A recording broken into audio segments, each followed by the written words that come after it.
Hi everyone, this is Farah from Zoom, and we are back to share with you some of the fundamental in-meeting controls once you launch your first Zoom meeting. So in order to walk you through, I will share my entire screen. We'll go through some of the options together. You should be able to see my desktop at this point, so you can see the Zoom meeting that's in here. Basic controls, you'll see muting and unmuting capability on the lower left-hand corner. If I were to click the mute button and try to speak, we will get a pop-up to alert you that you are muted, and this is what it'll look like.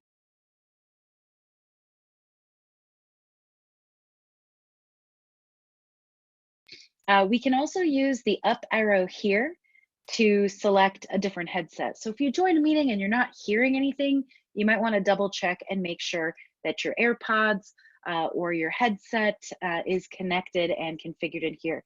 If it's not, you can click audio settings to get to an audio dashboard to help configure and test your equipment. You'll see the start and stop video option. So if you're a little nervous to start meeting over Zoom with your video on, you can simply click the video off button to show a profile picture if you've created one. Otherwise, I always recommend having video on so you can make eye contact with your audience. Communication is 70% body language. So being able to see all of your coworkers, counterparts, or people that you're working externally allows you to anticipate when someone might need to pause you to ask a question. You'll also be able to see if people are following along with what you're teaching them or speaking about. Same thing here, up arrow will allow you to select any camera equipment. Of course, the FaceTime video camera is built into my MacBook, so you can use that, or if you have an external camera, you can plug that in and Zoom will recognize it. Moving on, we have the ability for you to invite participants on the fly. Right now, there's nobody actually in this meeting with me, but if I wanted to invite one of my teammates, I could click this button and it would pop open a list of anyone that I am already connected to via Zoom. And it's as easy as selecting multiple participants. You'll see in this list here, it's going to show me the last 15 to 20 people I worked with before it goes into an alphabetical list. I can click multiple people and click the invite button in one shot, or I can copy the URL, which is the link to the meeting, and paste that into a group chat that we have going.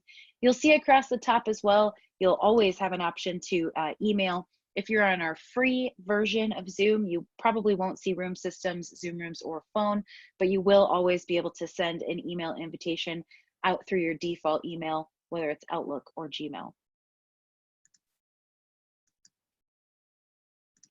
You'll also see a manage participants at the bottom. So right now, this is letting us know that only one person is connected to our meeting. If I click the button, it allows me to expand to see a list of everybody that has joined. I will always be at the top of this list if I am the host, and then everybody else will show up alphabetically in this list. Folks that unmute themselves will also bubble up to the top in case I need to hover over them and click mute. When you hover over people in the meeting, you'll always have a mute option and a drop down that will give you a few additional action items. So you can mute them, you can give them host permissions, you can remove them from the meeting if they're not supposed to be there. You'll see on the bottom, I've enabled a feature that's called non-verbal feedback. We will have a follow-up video showing you how you can enable some of these advanced settings if you'd like to use them, so stay tuned for that. But this would allow my audience to say yes or no, go faster, go slower, or even raise their hand or give an applause while we're in a meeting, so we can be interactive. I love the coffee cup. If anybody in your audience selects this, it'll show up right next to your name in this participants list. And one other thing I want to point out here is the mute all button. This is sort of our emergency red button. So if you are getting any sort of background noise or audio feedback while you're in a meeting, you can always quickly hit the mute all button to just stop it while you can identify where the background noise is coming from. The more drop down here will give you a couple additional options, things like locking the meeting for security or hearing enter and exit chimes. So I will always know when somebody joins as the host because I can hear a doorbell. We'll move on to our shared content button. This is something that you'll notice everyone in your Zoom meeting has. I love this feature so much because it gives anyone the ability to share content, not just the host. By clicking the green button, I will also get a pop-up asking me what I would like to share before I share it, so you never have to worry about sharing your messy desktop. Clicking this button, you'll see the pop-up on my screen here. I can select a specific desktop. For example, you can see my cluttered desktop over here. I will not share with you, but I can choose a clean desktop. I can choose a specific application, like just a web browser or just a PowerPoint presentation. And of course, if you want to share a video on YouTube, you'll want to select that button and make sure you're clicking share computer sound and optimizing the video clip for your audience before you hit the blue share button, and then that will go live for everyone on the other end. I'll go ahead and hit the stop share button now to show you 2 or 3 features that can piggyback off of this. Let me go back to my main desktop. Once we are in shared mode, you'll notice an annotation tool. If you're the host, this bar will show up at the top with a pen tool. If you're a participant, you'll see at the top, basically, it should say whoever the host is sharing, there should be a little drop down that says more options. If you click more options, that will bring you to your pen tool. If you don't see this for whatever reason on your screen when you are live in a meeting, you may need to hit the escape button because you might be in full screen mode. But with annotation, it'll expand into a toolkit that I can use to use a spotlight tool. I can also use it to draw shapes on my screen, and also I can just freeform anything as well. So I can say hello from Denver and draw that on here as well. So this is something that anyone in your audience, not just the host, can be annotating live while you're sharing content. So if you have questions, you can circle and say, what kind of plant is this? And I'll be able to answer that question for you. The host will also be able to clear the drawing, and the host can also use their more options to basically disable annotation for guests when they're in the meeting.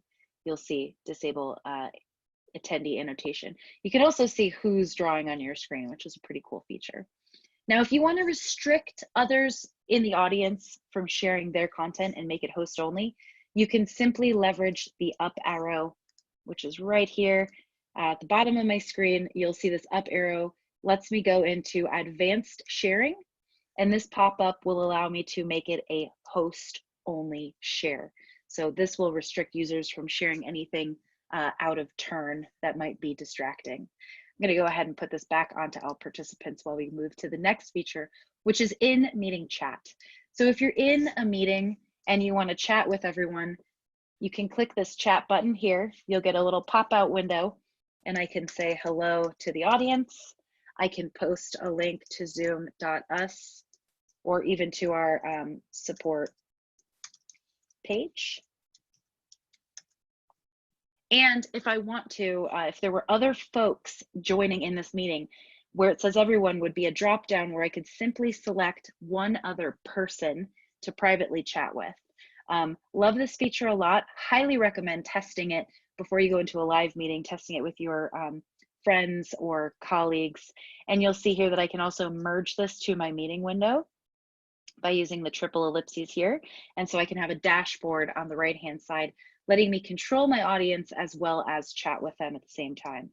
And I think the final feature that we'll review on this recording before we go into our advanced would be the ability for you to record a session. So I've already started recording, so it shows my only options are to pause the recording or stop the recording outright. Now, if I wasn't recording, I'd have a circle that would allow me to initiate the record. I'd like to note out here that only the host of the meeting has permission to record. If you are a free user, you will be able to record directly on your laptop. If you are a licensed user, you will be able to record out to the cloud, which is what I'm doing now. So this recording will come up with a link that I can share with others when it's done. Last but not least, don't forget to end the meeting. When you're done with a meeting, you'll get a pop-up allowing you to leave if you need to head out early, or end the meeting for everybody. We are always going to recommend that you make sure you end the meeting for everyone so you can go start your next meeting. Thank you again for watching this recording. I hope you learned a little bit about some of the basic controls when you start your first Zoom meeting. Let us know your feedback and stay tuned for advanced settings when you're in a meeting. Also have some recordings for reviewing Zoom on your mobile phone coming out shortly. Thanks again and happy Zooming.